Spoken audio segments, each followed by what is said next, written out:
మరి దినమున మనము దేవుని కొరకు నిరీక్షణ కలిగి ఎలా ఉండాలి, ఎందుకు ఉండాలి, ఉండటం వలన మనకేం కలుగుతుంది అనేటటువంటి విషయాల్ని పరిశుద్ధ గ్రంథం నుండి ధ్యానం చేసుకుందాం. మొదటిగా చూడండమ్మా, యాకోబు పత్రిక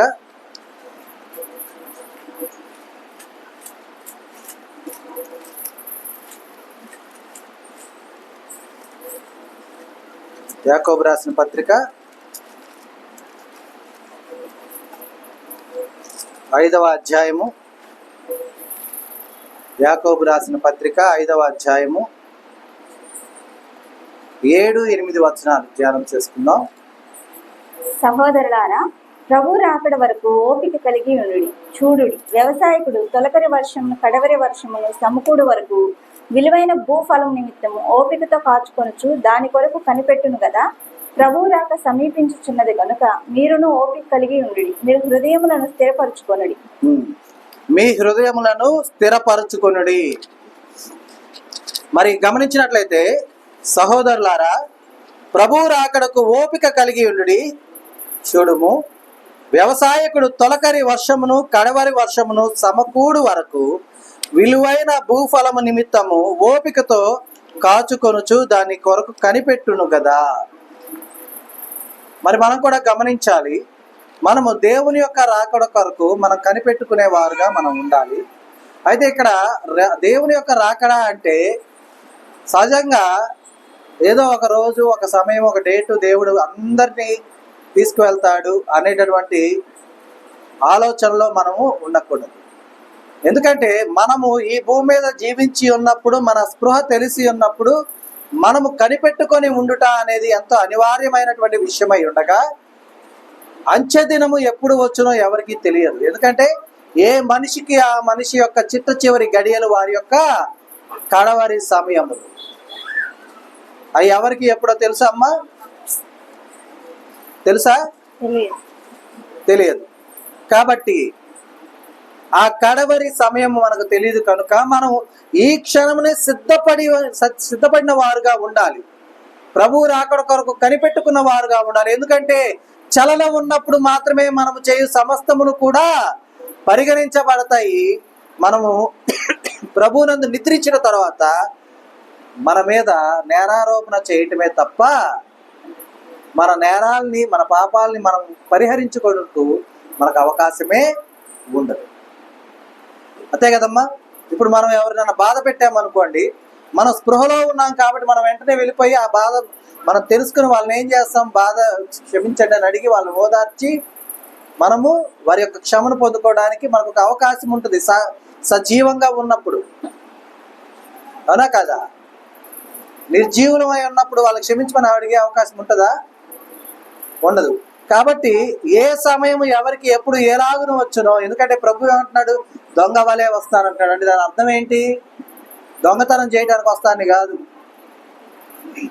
చాలా మంది ప్రముఖులు ఈ యొక్క లేఖనాన్ని దొంగ వలే వస్తాడంటే దొంగతనం చేయడానికి వస్తాడా అనేటటువంటి వక్రీకరించేటటువంటి భావన కలిగిన వారు అనేకులు ఉన్నారు. కానీ అక్కడ అర్థం అది కాదు.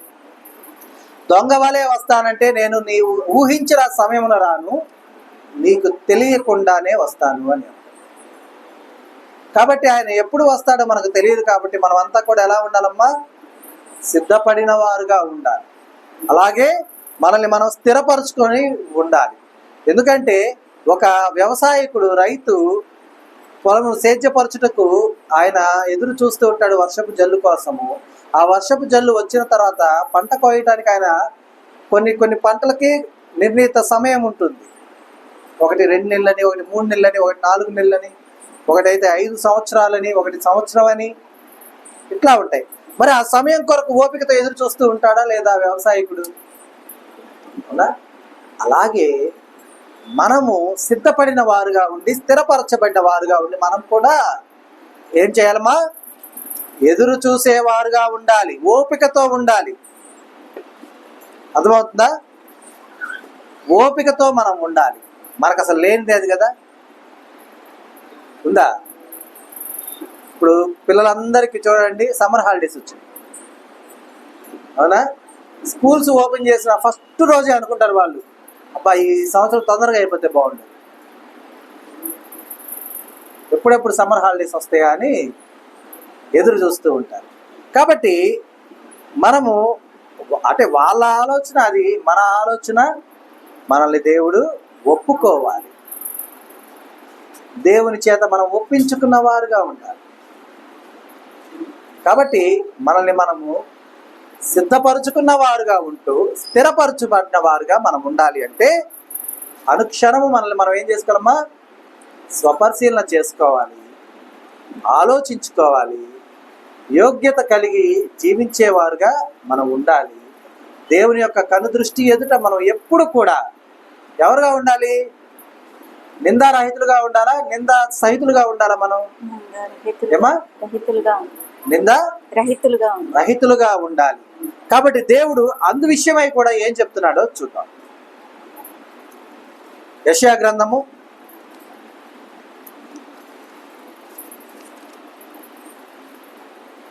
30వ అధ్యాయము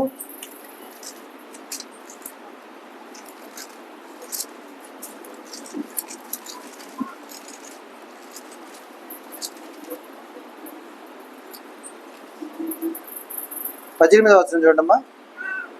కావున మీ యందు దయ చూపవలనని యెహోవా ఆలస్యం చేయుచున్నాడు, మిమ్మును కరుణింపవలనని ఆయన నిలువబడి ఉన్నాడు. యెహోవా న్యాయము తీర్చు దేవుడు, ఆయన నిమిత్తం కనిపెట్టుకుని వారందరూ ధన్యులు. ఇప్పుడు మనల్ని స్థిరపరచుకొని సిద్ధపరచుకొని అనుక్షణం మనల్ని స్వపరిశీలన చేసుకొని దేవుని యొక్క కనుదృష్టి ఎదుట నిందారహితులుగా మనం ఉన్న ఎడల మనకు సమయం అంటే మనల్ని నిరీక్షించమన్నాడు దేవుడు. ఎందుకు నిరీక్షించమంటున్నాడు? చూడండి ఏమంటున్నాడు దేవుడు. మీరు స్థిరపరచబడి ఉన్నారు కావున మీ యందు దయచూపవలనని యెహోవా ఆలస్యము చేయుచున్నాడు. అమ్మా, ఏం చేస్తున్నాడు దేవుడు? ఆలస్యం చేస్తున్నాడు. ఇక్కడ ఆలస్యము అంటే మన యొక్క ఆలోచనలో ఎప్పుడు ఎప్పుడు ఎప్పుడు అనేటటువంటి ప్రశ్న తలెత్తుతూ ఉంటుంది. కానీ తగిన సమయం ముందు నిన్ను ఏమన్నాడమ్మా దేవుడు? హెచ్చిస్తా అన్నాడు. అవునా? కాబట్టి ఆ సమయం కొరకు ఎదురు చూసేవారుగా ఉండాలి. ఎందుకంటే మన ఎడల దయచూపుటకు యెహోవా ఆలస్యము చేయుచున్నాడు, అలాగే మిమ్మును కరుణింపవలెనని ఆయన నిలువబడి ఉన్నాడు. చూడండి, దేవుడు మనల్ని కరుణించడానికి నిలబడి ఉన్నాడు. మనల్ని మన ఎడల దయచూపటానికి కొద్దిపాటి జాప్యాన్ని కలుగు చేస్తున్నాడు. ఎందుకంటే నీవు ఎంత మాత్రం స్థిరంగా ఉంటావు. అర్థమైందా? మనం అంత పల్లెటూరు వాతావరణంలో వారమే కదా, చాలా మంది ఉన్నారు.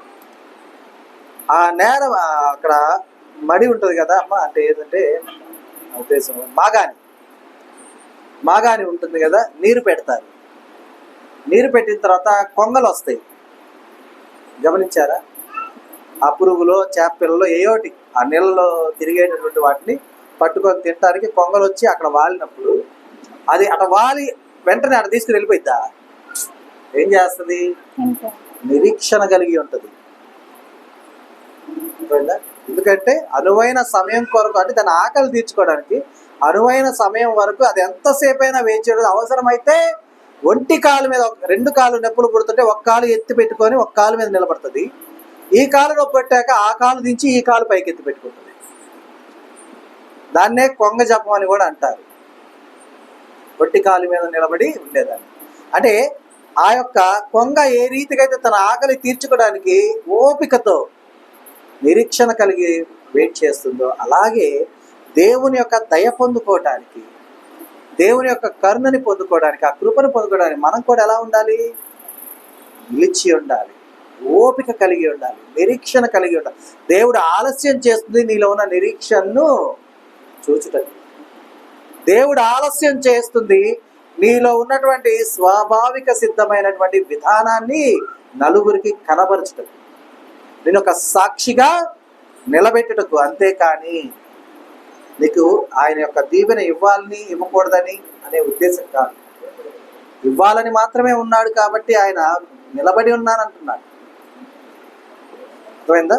కాబట్టి చూడండి, ఎందుకంటే యెహోవా న్యాయము తీర్చు దేవుడు, ఆయన నిమిత్తము కనిపెట్టుకుని వారందరూ కూడా ధన్యులు. దేవుడు ఏం చేస్తాడంటే ఇక్కడ చివరిగా మనం చదువుకున్నది, న్యాయము తీర్చు దేవుడై ఉన్నాడు. ఈ న్యాయాన్ని దేవుడు ఎలా తీరుస్తాడు? ఏ విధి విధానంతో తీరుస్తాడు? మనము కల్లబొల్లి మాటలు చెప్పి పైకి మాత్రం మనం దేవుని యొక్క బిడ్డలుగా ఉంటూ లోపల మాత్రం దేవునికి వ్యతిరేకంగా ఉన్నవారుగా ఉన్నా కూడా మనకి మంచి న్యాయం తీరుస్తాడా దేవుడు? తీరుస్తాడా? మరి దేవుడు న్యాయం తీర్చు దేవుడై ఉన్నాడు. ఆయన నిమిత్తం కనిపెట్టుకున్న వారందరూ కూడా ధన్యులవుతున్నారు. అయితే ఆయన ఏ రీతిగా న్యాయం తీరుస్తాడు అనేది చూడమ్మా, రోమాపత్రిక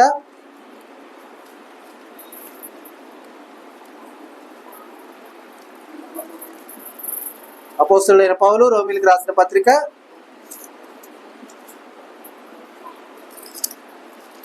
2వ అధ్యాయము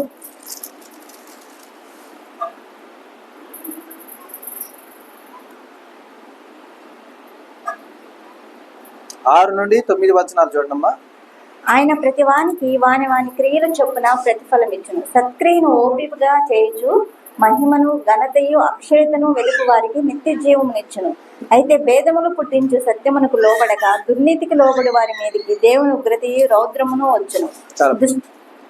మరి ఇక్కడ మనం గమనిస్తే కనుక ఆయన ప్రతి వారికి కూడా వారి వారి క్రియల చొప్పున ప్రతిఫలం ఇచ్చును. ఇందాక మనం చూసుకున్నాం, యెహోవా న్యాయము చేయు న్యాయము తీర్చు దేవుడు అని మనం చూసాం, అవునా? అయితే ఆ న్యాయం ఆయన ఎలా తీరుస్తాడు? బయటకి మనం కల్లబొల్లి మాటలు చెప్పేవారుగా ఉంటే కాదు, పరిపూర్ణమైనటువంటి విశ్వాసమును కలిగిన వారుగా ఉండాలి, ఆయన్ను ఘనపరిచేవారుగా ఉండాలి. కాబట్టి చూడండి, ఆయన ప్రతి వానికి వాని వాని క్రియల చొప్పున ప్రతిఫలం ఇచ్చును. సత్క్రియలను ఓపికగా చేయుచు మహిమను ఘనతను అక్షయతను వెదుకు వారికి నిత్య జీవమునిచ్చును. ఎవరికి ఇస్తున్నాడు దేవుడు నిత్య జీవము? పైకి దేవుడా దేవుడా అనే వాళ్ళక, పైకి బైబిల్ పట్టుకొని అందరికీ దేవుని బిడ్డలని కనబరుచుకునే వారిక, పైకి దేవుని బిడ్డల వలె ఉండి లోపల దేవునికి వ్యతిరేకంగా ఉండేవారిక? ఎవరికి ఇస్తున్నా అంటున్నాడమ్మా? సత్క్రియను ఓపికగా చేయొచ్చు. మొదట గమనించాలా, మనం ఏం చేయాలి? మంచి పనుల్ని ఎలా చేయాలమ్మా? ఓపికగా. చాలా మంది సహాయం చేస్తుంటారు, సనుగుతారు, గొరుగుతారు. ఉపయోగం ఏముందమ్మా? ఉందా? మన ఇళ్ళల్లో పెద్దవాళ్ళు ఉంటారు, అంటే మన ఇంట్లో ఇప్పుడు జరుగుతుందని అనట్లా, సహజంగా పెద్దవాళ్ళు ఉంటారు. లైక్ మన పరిశుద్ధమ్మ వయసు ఉన్న వాళ్ళు ఇళ్లలో ఉన్నారనుకోండి, వాళ్ళు కనుక బిడ్డలకి భారమై ఉన్నారనుకోండి, వాళ్ళు ఏం చేస్తారు? భోజనం పెడతారు, కానీ ఏం చేస్తారు? సనుగుతారు, గొరుగుతారు. ఇంకా బాగలేదా, నువ్వు ఎప్పుడన్నా పోతావు, ఎప్పుడు పోతావు అని అంటూ ఉంటారు. ఏమ్మా, వారు భోజనం పెడుతున్నారు, ఈ మాటలు అంటాం ఎందుకు? సమయం వచ్చినప్పుడు వారు వెళ్ళరా? ఎవరి సమయం వారికి నిర్ణయించబడి ఉంది కదా, వెళ్ళక తప్పుద్దా? తప్పదు. వెళ్ళటం అనివార్యమే, కానీ ప్రతిఫలం మనం పొందుకోవాలిగా. అందుకని మనం ఏం చేస్తాం? ఇంకా పోవా, ఇంకెప్పుడు పోతావు అంటాం. ఉపయోగమైంది, వారి వారి క్రియల చొప్పున వారి ప్రతిఫలాన్ని పొందుతారు. అర్థమైందా? కాబట్టి మనం ఆలోచించుకోవాలి. మనం ఆలోచించుకొని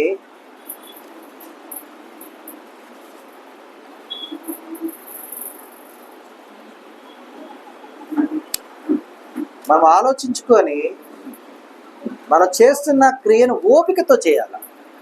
సత్క్రియను చూడండి, అందుకనే చెప్తున్నాడు దేవుడు, సత్క్రియను ఓపికగా చేయుచు మహిమను ఘనతను అక్షయతను వెదుకు వారికి నిత్య జీవం ఇచ్చను. అర్థమైందమ్మా? మనం ఏం చేయాలి? ఆయన మహిమను వెతకాలి, ఆయన అక్షయతను వెతకాలి, ఇంకా ఘనతను వెతకాలి. ఎలాగా? సత్క్రియను ఎలా చేస్తూ? ఓపికతో చేస్తూ. ఓపిక కోల్పోయేవారుగా ఉండకూడదు. అర్థమైందా? ఎందుకంటే మన శుక్రవారం మనం ధ్యానం చేసుకున్న లేఖనాల్లో ఒక మాట చెప్తూ, మన నిమిత్తము యేసయ్య ఎన్ని సంవత్సరాల నిరీక్షణ కలిగి ఉన్నాడు?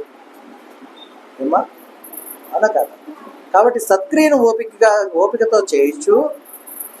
దేవుని యొక్క మహిమను, ఘనతను, అక్షయతను వెతుకు వారికి ఆయన ఏమిస్తున్నాడు? నిత్య జీవం ఇస్తున్నాడు.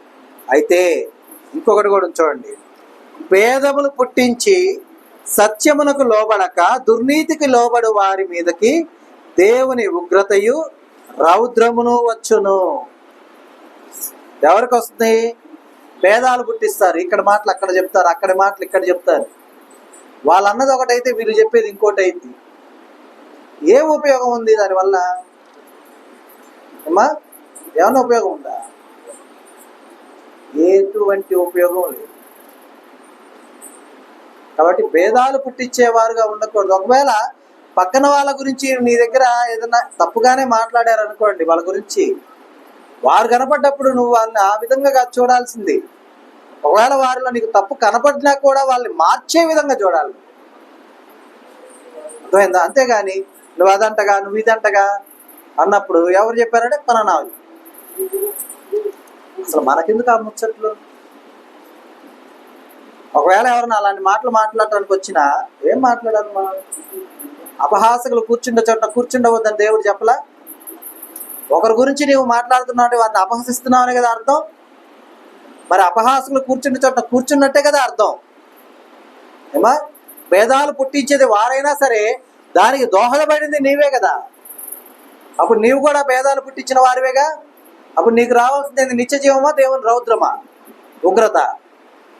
ఏం రావాలా? ఆలోచించుకోవాలి. మనం తెలియకనే మనం చేయించున్నటువంటివి ఏంటి అనేది మనం ఆలోచించుకోవాలి. రోమా పత్రిక 2వ అధ్యాయము 6 నుండి 9 వచనాలు చూస్తున్నాం. కాబట్టి ఇంకా సత్యమునకు లోబడాల. కానీ వీళ్ళు ఇక్కడ ఉన్న వాళ్ళు ఎవరు? సత్యమునకు లోబడు. అర్థమైందా? సత్యము అంటే ఏంటి, అబద్ధము అంటే ఏంటి అర్థం? రెండు ఒకటేనా? అంటే సత్యం అంటే నిజమా, అబద్ధం అంటే అసత్యమా? అంతేనా? రెండింటికి తేడా. సత్యము అనగా లైవ్లో మనం ఎలా జీవిస్తున్నామో అది దేవుని యొక్క కృప ద్వారా జీవిస్తున్న విధానాన్ని మనము దేవుని కొరకు అంటే ఆయనకు మహిమ కలిగే విధంగా జీవించే విధానము సత్యము. నిజము అనగా ఉన్నది ఉన్నట్టు మాట్లాడటం నిజం. అర్థమైందా? కాబట్టి ఇక్కడ మనం గమనించినట్లయితే కనుక సత్యమునకు లోబడక అంటే వాస్తవిక ఆ యొక్క సమయాన్ని, వాస్తవిక విధానాన్ని మనం అవలంబించక మనం ఏం చేస్తుంటాం? లోబడకుండా అసత్యాన్నే ప్రచురపరిచేవారుగా ఉంటూ ఉంటాం. కానీ అలా ఉండకుండా ఉండాలి మనం. కాబట్టి వీరెవరై ఉన్నారు? దేవుని యొక్క ఉగ్రతను పొందుకునేవారుగా ఉండేవారు ఎవరై ఉన్నారు? సత్యమునకు లోబడక దుర్నీతికి లోబడువారు. దుర్నీతి అంటే వాళ్ళకి ఏది నచ్చితే అది, ఎదుటి వాళ్ళని ఇబ్బంది పెట్టాలనుకుంటే ఏ విధంగా ఎంత ఎక్స్ట్రీమ్కైనా వెళ్ళిపోయే విధానం. అర్థమైందా? కొందరు ఊరక ఒక సాక్ష్యం పలుకుతుంటారు. వాళ్ళు అట్లా వీళ్ళు ఎట్లా అంటే, వీళ్ళు కనుక నువ్వు చూసావా అంటే వీళ్ళు చూడరు, కానీ వీళ్ళు ఏమైనా వస్తారు, నేను చూసా. అర్థమైందా? ఏం తెచ్చుకుంటున్నారు? ఈ లోకంలో ఉన్నటువంటి ఒక నరుని మీద ఒకరికి అబద్ధం చెప్పి వారికి మధ్య విభేదాలు పుట్టించి వారిరువురు దూరం అయిపోయి వారిరువురు విభేదాలతో జీవిస్తే నీకు ఒరిగేది ఏంటి? ఏమన్నా ఉపయోగం ఉందమ్మా? ఆ రోజు ఆకలేస్తుంది, లేకపోతే ఆకలి. మన ఇతిహాసాల్లో నారదుడు అని ఒక ఆయన ఉన్నారు. ఇతిహాస కథల్లో ఆయన పేరేంటో తెలుసా? కలహభోజనుడు. తెలుసా? కలహభోజనుడు అంటే అర్థం ఏంటి? విభేదాలు పుట్టిస్తేనే ఆయనకి కడుపు నిండుద్ది, లేకపోతే కడుపు నిండు. మనం అప్పుడప్పుడు టీవీలోనే ఎక్కడొకరు చూసే ఉంటాం. ఆయన వస్తున్నాడంటే అమ్మో మాట్లాడకూడదు మనం అనుకునే వాళ్ళు చాలా మంది ఉంటారు. అర్థమైందా? కాబట్టి మనం అలా ఉండకూడదు. కొందరికైతే ఒకరి మీద ఒకరికి సాడీలు చెప్పందే వారికి ఆ పూట గడవదు. కానీ ఆ రీతిగా ఉంటే ఉపయోగం ఏమైనా ఉందమ్మా? దేవుని బిడ్డలం అని చెప్పుకునే మనము ఆ విధంగా ఉండాలా. ఒకవేళ నిజంగా నీ సహోదరులు నీ పొరుగువారు పొరపాట్లు చేయించు ఉంటే వారిని మార్చే అవకాశం నీకు దేవుడిచ్చాడని ఆ అవకాశాన్ని సద్వినియోగం చేసుకోవద్దా? చేసుకోవాలా లేదా? వాళ్ళు మార్చి వాళ్ళకి దేవుని గురించి వివరించడమో లేదంటే దేవుడి గురించి వాళ్ళు వినేవాళ్ళు కాదు. ఒకవేళ ఈ మధ్య కాలంలో బాగా ప్రాచుర్యం పొందుకున్నటువంటి వీరు మత మార్పిడి చేస్తున్నారు అనే విధానాన్ని కలిగి ఉంటున్నారు కాబట్టి మనం చేస్తుంది అది కాదు అనే ఆలోచనతో మనం ఏం చేయాలా? వారికి ఈ లోకపరమైన మంచి మాటలు మనం చెప్పాలి. దేవుడి దగ్గరికి రమ్మని మనం పిలవాల్సిన పని లేదు. అర్థమైందా?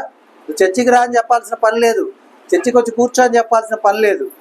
నీవు ఎరిగిన సత్యమును బోధిస్తే చాలు. వారికి అనిపిస్తే వారే వస్తారు. అర్థమవుతుందా? కాబట్టి మనం ఎప్పుడు కూడా గుర్తుంచుకోవాల్సింది సత్యమును అనుసరించి నడుచుకోవాలి మనం. అలాగే నీతిమంతులుగా తీర్చబడాలి. అలా కాకుండా సత్యమునకు లోబడక దుర్నీతికి లోబడే విధంగా ఉంటే కనుక అటు వారి మీదకి దేవుని యొక్క ఉగ్రత, ఆయన యొక్క రౌద్రము వస్తుంది. కాబట్టి గమనించాలి. దేవుడు న్యాయము తీర్చు దేవుడు అనగానే అయ్యా నేను ఆ రోజు నిన్ను ఆరాధించాను కదా అంటే అవన్నీ కుదరవమ్మా అని దేవుడు చక్కగా చెప్పేస్తున్నాడు. ఎందుకంటే దేవుడి యొక్క నామముతో దెయ్యాలు వెళ్ళగొట్టిన వారును, అలాగే స్వస్థతలు చేసిన వారును, మహిమ కార్యాలు చేసిన వారును ఉండగా వారు అక్రమములు చేశారన్న ఒక ఉద్దేశంతో మీరెవరో నేను ఎరుగురు అన్నాడు దేవుడు. అన్నాడా లేదా? అక్రమము చేయువారులారా మీరెవరో నేను ఎరుగురు, నాకు తెలియదు. నీ నామమున అంటే నా నామమును వెళ్ళగొట్టారంటే మీకేంటి ఘనత? మీరెందుకు వెళ్ళగొట్టారు? వారికి అది అర్హత కలిగి ఉన్నది కాబట్టి నేను వెళ్ళగొట్టానని దేవుడి ఉద్దేశం. ఆయన తప్ప ఈ లోకంలో ఉన్న ఏ నరుడైనా చేయగలడమ్మా? దేవుడు తప్ప ఎవరు చేయలేదు. కాబట్టి గమనించాలి, మనం దేవుల్లో ఎలా ఎదగాలి, ఫలించాలి అనేది కూడా చూసుకోవాలి. న్యాయము తీర్చు దేవుడు. నీవు తన బిడ్డగా ఉన్నా, తన బిడ్డగా ఎదుగుతున్నా నీవు పొరపాటు చేస్తే ఒప్పుకునే దేవుడు కాదు. నీతిమంతుడైన వాడు. అర్థమైందా? ఎవరైనా సరే, ఇక్కడ నిలబడి బోధించేవారైనా సరే, అక్కడ కూర్చొని వినేవారైనా సరే, ఎవరైనా సరే దేవుని కనుదృష్టి ఎదుట అతిక్రమం చేసిన వారైతే కనుక మీరెవరో నాకు తెలియదు అంటాడు. ఎందుకంటే దేవుడు న్యాయము తీర్చు దేవుడై ఉన్నాడు. ఆయన అన్యాయస్తుడు కాదు. అర్థమైందా? మనమైతే మన బిడ్డలు ఏదైనా పొరపాటు చేశారంటే మనం వెనకేసుకొని వస్తాం. చేసి ఉండడులే, చేశాడు, అది చేశాడు కన్ఫామ్ అయిపోతే ఇంకా ఎదుటాల మీద అంటాం, మీరు ఎందుకు తీసుకెళ్లారు మా అబ్బాయిని. దేవుడు అలా కాదు. తప్పు చేసావు కాబట్టి శిక్ష అనుభవించాల్సిందే. అర్థమైందా? తన ప్రియ కుమారుడు సైతము శిలువ యాగానికి అర్పించిన దేవుడు తన చేయిని విడిచి శిక్ష విధించాడు. విధించాడా? విధించలేదమ్మా? విధించాడు కదా. కాబట్టి మనం కూడా గమనించాలి. అందరి నేరము ఆయన మీద మోపుకున్నాడు కాబట్టి ఆ నేరానికి తగిన ఫలము ఆయన అనుభవించాలి. కాబట్టి ఆయన చేతిని విడిచిన విధానం అది. మరి అంతటి గొప్ప దైవ కుమారుడినే శిక్షించిన దేవుడు మనల్ని వదిలేస్తాడా? వదిలేడు. కాబట్టి మనము జాగ్రత్తగా ఉండాలి. అలాగే చూడండమ్మా, హోషియా గ్రంథము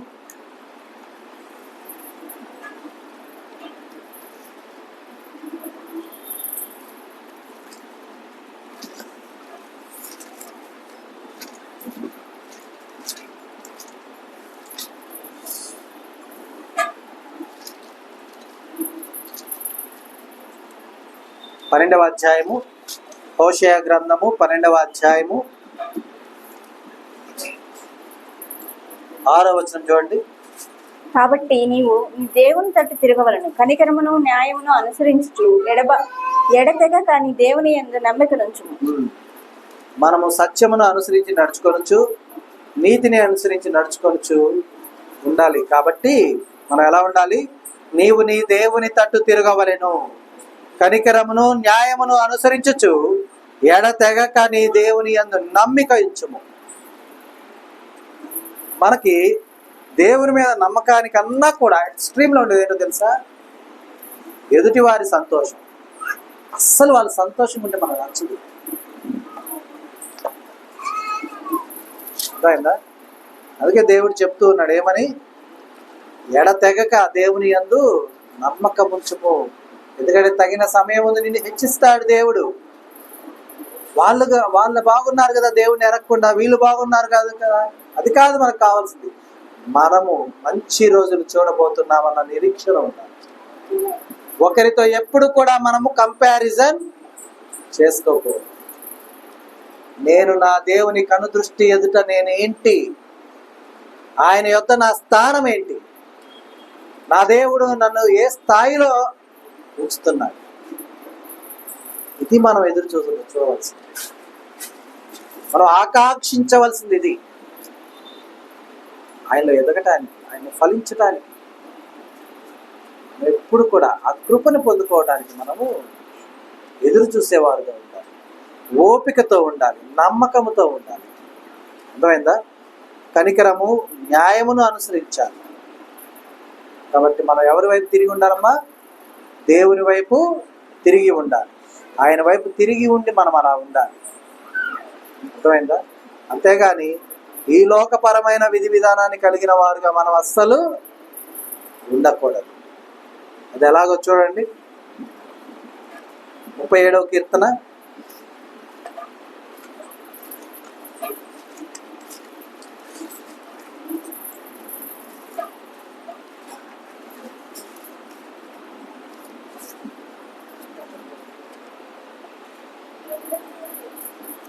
7వ వచనం చూడమ్మా.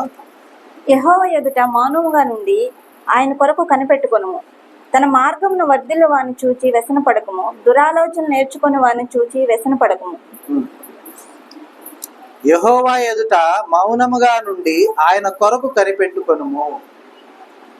కేవలం మనం ఎవరి కొరకు కనిపెట్టుకోవాలమ్మా? దేవుని కొరకు కనిపెట్టుకోవాలి. అంతేగాని తన మార్గమున వర్ధిల్లు వాని చూచి వ్యసన పడకూడదు. అంటే ఇప్పుడు డెవలప్ అయ్యే వాళ్ళు ఉంటుంటారు, ఎదుగుతూ ఉన్న వాళ్ళు ఉంటుంటారు, వాళ్ళని చూసి మనం వ్యసన పడకూడదు.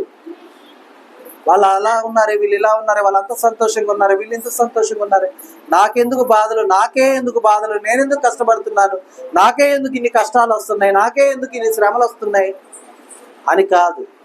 వారు సంతోషంగా ఉన్నారంటే వారి సంతోషం నిరంతరం ఉంచులాగిన నీ కృపను వారికి తోడుగా ఉంచేయాలని ప్రార్థన చేయాలి. కానీ మనం ఎప్పుడు కూడా అలా చేయాలి. వారు ఎదిగారు అంటే వాళ్ళని లాగడానికి ఎక్కడ అవకాశం ఉందో ఎదురు చూసేవారుగా ఉంటాం. మానవుని యొక్క సహజ గుణమే అదై ఉంది. అర్థమైందా? కాబట్టి మనం ఆలోచించుకోవాలి. దేవుళ్ళో ఎదగాలన్న ఆశ కలిగిన మనము ఆయనలో ఎదుగుతూ ఉంటే మనం ఎక్కడుంటాం? ఎక్కడుంటామా? ఆయన యొక్క సన్నిధిలో ఉంటాం, ఆయన యొక్క తలంపుల్లో ఉంటాం, ఆయన యొక్క ఆలోచనలో ఉంటాం. ఆయన ఒక మంచి కార్యము చేయాలి నరులకు అనుకున్నప్పుడు మొదటగా గుర్తొచ్చేది ఎవరు? మనమే గుర్తొస్తాం. ఎందుకని? మనము సత్యమును అనుసరించి నడుచుకుంటున్నాం. ఎవరిని చూసి వ్యసన పడట్లేదు, ఎవరిని చూసి బాధపడట్లేదు. ప్రతి ఒక్కరి కొరకు మనం ప్రార్థన చేస్తున్నాం, ప్రతి ఒక్కరి సంతోషం కొరకు మనం ప్రార్థన చేస్తున్నాం, ప్రతి ఒక్కరి రక్షణ కొరకు మనం ప్రార్థన చేస్తున్నాం. ప్రతి ఒక్కరూ దేవుల్లో ఎదగాలని, లేదంటే వారి వారి యొక్క ప్రతి విధమైన విధానంలో వారు ఆనందంగా ఉండాలని మనం దేవుని వేడుకుంటున్నప్పుడు, ఎవరికో ఆనందం ఇమ్మని అడిగినప్పుడు నీ మాట కాదనక ఇచ్చే దేవుడు నిన్ను ఆనందంగా ఉంచడా? ఉంచుతాడమ్మా, ఉంచుతాడు కదా. కాబట్టి ఆ కృప కొరకు ఎదురు చూసుకునే వాళ్ళుగా ఉండాలి మనం. అర్థమైందా? అలాగే దురాలోచనలు చేయిస్తున్నటువంటి వారు అంటే దురాలోచనలు నెరవేర్చుకునే వాళ్ళు అంటే ఎవరంటే వారు అంటే నీతికి న్యాయానికి వ్యతిరేకంగా ఉండేవాళ్ళు, అడ్డదారుల్లో సంపాదించేటటువంటి వారు కావచ్చు, లేకపోతే నలుగురిని ఇబ్బంది పెట్టే వాళ్ళు కావచ్చు. ఎవరైనా సరే వారి యొక్క ఆలోచన ప్రకారం వాళ్ళు వెళ్తూ వారు ఎదుగుతూ ఉన్నప్పుడు కూడా మనం వారిని చూసి వ్యసన పడకూడదు, వారి గురించి అసలు ఆలోచించకూడదు, వారి గురించి అసలు పట్టించుకోకూడదు. అర్థమైందా? కానీ మన టాపిక్లన్నీ వాళ్ళతోనే ఉంటాయి. అర్థమైందా? మొన్న పోయిన 13వ తేదీ ఎలక్షన్ జరిగిందిగా, వైఎస్ జగన్ని తిట్టే వాళ్ళు తిడుతుంటారు, చంద్రబాబు తిట్టే వాళ్ళు తిడుతుంటారు. ఆయన ఇంత అవినీతి అంటారు, ఈయన ఇంత అవినీతి అంటారు. అవన్నీ మనకెందుకు? మనకు ఉన్న హక్కు ఏంటి? ఓటు వేసే హక్కు మాత్రమే మనకు. నీవు ఫలానా వాళ్ళు చేస్తారని నీవు నమ్మినప్పుడు వాళ్ళకి వేస్తావు. కానీ మన టాపిక్ అంతా ఏమైంది తెలుసా? ఎలక్షన్ అయిపోయిన మరుసటి రోజు నుంచి ఎవరు గెలుస్తారంటావు? ఎలక్షన్ రోజు టాపిక్ ఏంది? ఎవరికేసే ఓటు? ఇలా ఎవరు వస్తేనేంటి? నిన్ను పాలించడానికి రాజుగా వస్తున్నటువంటి వానికి చక్కని జ్ఞానమును, మంచి పరిపాలన చేసేటటువంటి విధానమును ప్రతి ఒక్క ప్రజల పట్ల, అంటే ప్రతి ఒక్క నరుని పట్ల, లేదంటే ఆ యొక్క రాజ్యం పట్ల వారికి మంచి విధానాన్ని కలిగిన నాయకుడిగా ఉంచే విధంగా ఉంచేయాలి కదా, ప్రార్థన చేయాలి. అంతేనా? అవునా కదా? కానీ మనం మాట్లాడుకునే మాటలు వాళ్ళు ఇన్ని తిన్నారంట, వాళ్ళు అంత తిన్నారంట, వీళ్ళు ఇది అంట, వాళ్ళు అదంట. అసలు ఇవన్నీ మనకెందుకు? ఆ మాటలు మాట్లాడే సమయంలో ఎవరికి దూరం అవుతున్నావు నువ్వు? ఏమ్మా, ఊరక నేను బయట కూర్చొని జగన్ గురించి మాట్లాడుకుంటా ఉన్నా అనుకోండి, దేవుడి గురించి మాట్లాడలా, దేవుడి గురించి వదిలేసా, జగన్ గురించో లేకపోతే చంద్రబాబు గారి గురించో ఇంకొకరి గురించో మాట్లాడుతున్నా. నేను ఎవరి టాపిక్కి దగ్గర అయ్యాను? ఎవరికి దూరం అయ్యాను? దేవునికి దూరం అయినట్టే కదా, అవునా కదా? వారి వారి పరిపాలన వారు చూసుకుంటారు. మన హక్కు మనం వినియోగించుకున్నాం. అలాగే మన విధానం ఏంటి? దేవుల్లో ఎదిగే విధానం. పక్కన వాళ్ళని చూసి బాధపడేవారు గాను, పక్కన వాళ్ళని చూసి అసూయపడేవారు గాను మనం ఉండటానికి పిలువబడలేదు. దేవుల్లో సంతోషంగా ఎదగటానికి పిలువబడ్డాం. దేవుల్లో నిరీక్షణ కలిగి ఉండటానికి పిలువబడ్డాం. ఆయన రాజ్య వారసులుగా ఉండటానికి పిలువబడ్డాం. కాబట్టి మన యొక్క గోల్ని మనం ఫుల్ఫిల్ చేసుకునేవారుగా మనం ఉండాలి. కాబట్టి మనం ఎవరి మీద వ్యసన పడేవారుగా మనం ఉండకూడదు. ఆ విధంగా ఉండకుండా మనం ఉన్నప్పుడు, నిరీక్షణ కలిగి ఉన్నప్పుడు, సత్యమును అనుసరించి నడుచుకున్నప్పుడు, నీతిమంతులుగా ఉన్నప్పుడు, దేవుని మహిమ కొరకు, ఘనత కొరకు, ఆ అక్షయత కొరకు మనం ఎదురు చూసిన వారుగా మనం ఉన్నప్పుడు దేవుని యొక్క ప్రత్యక్షతను మనం పొందుకుంటాము. ఆయన యొక్క కృపను, ఆయన దయను పొందుకుంటాము. ఏ విధంగా అంటే, చివరిగా చూడమ్మా, విలాప వాక్యాల గ్రంథం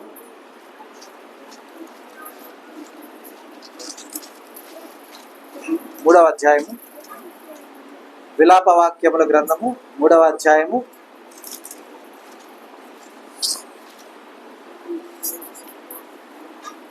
24-25 వచనాలు చూడండి. యెహోవా నా భాగమని నేను అనుకొనుచున్నాను, ఆయన యందు నేను నమ్మిక ఉంచుకొనుచున్నాను. తన ఆశ్రయించు వారి ఎడల యెహోవా దయాళుడు, తన వెదుకు వారి ఎడల ఆయన దయా చూపువాడు. మనం ఏమనుకోవాలి? మనం రాష్ట్ర నాయకులు మన వాళ్ళు అనుకోవాలా? దేశ నాయకులు మన వాళ్ళు అనుకోవాలా? అంతేనా? ఎవరు అనుకోవాలి? యెహోవా నా భాగమని నేను అనుకొనుచున్నాను అని అర్థం ఏంటి? నా భాగం యెహోవా అంటే దేవుడు నా రైట్, నా దేవుడు అని అనుకొని ఆయన యందు నేను నమ్మిక ఉంచుకొని ఉన్నాను. కాబట్టి ఆయన ఏం చేస్తున్నాడు చూడమ్మా, ఆయన్ని ఆశ్రయించు వారి ఎడల యెహోవా ఎలా ఉన్నాడు? దయాళుడుగా ఉన్నాడు. ఇంకా తన వెదుకు వారి ఎడల ఆయన దయచూపు వాడై ఉన్నాడు. మరి వెతికేవారుగా ఉన్నామా? ఆశ్రయించేవారుగా ఉన్నామా? అసలు దేవుడు నా భాగమని అనుకున్నామా?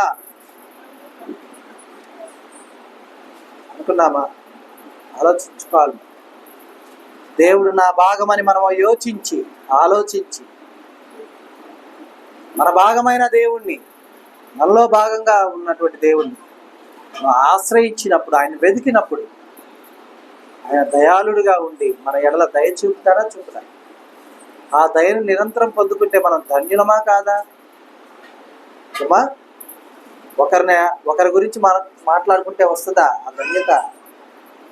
ఒకరి గురించి భేదాలు పుట్టిస్తే వస్తుందా ధన్యత? ఒకరిని ఇబ్బంది పెడితే వస్తుందా ధన్యత? ఒకరిని చూసి ఏడిస్తే వస్తుందా ధన్యత? ఒకరిని చూసి వ్యసన పడితే వచ్చుద్దా? దేవుని బిడ్డలుగా మనం అనుకోవటం కాదు, దేవుని బిడ్డలుగా జీవించేవారుగా మనం ఉండాలి. దేవుని బిడ్డలమే అయి ఉండాలి. అప్పుడే నీవు నిత్యరాజ్య వారసత్వాన్ని పొందుతావు. ఎందుకంటే ఎవరికి నిత్య జీవం ఇస్తా అన్నాడు దేవుడు? ఆయన మహిమను, ఆయన ఘనతను, ఆయన అక్షయతను వెతికిన వారికి, వాటి కొరకు కనిపెట్టుకున్న వారికి మాత్రమే నిత్య జీవం ఇస్తాను. అలాగ కనిపెట్టుకొని వారు ఎవరై ఉన్నారు? దేవుని యొక్క ఉగ్రతను, దేవుని యొక్క రౌద్రమును వారి మీదకి తెచ్చుకునేవారుగా ఉన్నారు. కాబట్టి మనం అలా కాకుండా దేవుళ్ళు ఎదుగుటకును, ఫలించుటకును, ఆయనలో జీవించుటకును మనం పిలువబడ్డాం. కాబట్టి ఆ రీతిగా మనం ఉంటూ ఆయన ఎదుగుచు ఫలించచ్చు దేవుని యొక్క బిడ్డలుగా, ఆయన సాక్షులుగా మనం ఉండాలని, ఆ రీతిగా మనం ఉండుటకై చాలిన జ్ఞానమును దేవుడు మనకు దయచేయను గాక. ఆమేన్. దినము దేవుడు మనకు అనుగ్రహించిన తన సత్యవాక్కును బట్టి దేవునికి కృతజ్ఞతాస్తుతులు చెల్లిస్తున్నాను. దేవుడు తన వాక్యమును దీవించును గాక. ఆమేన్.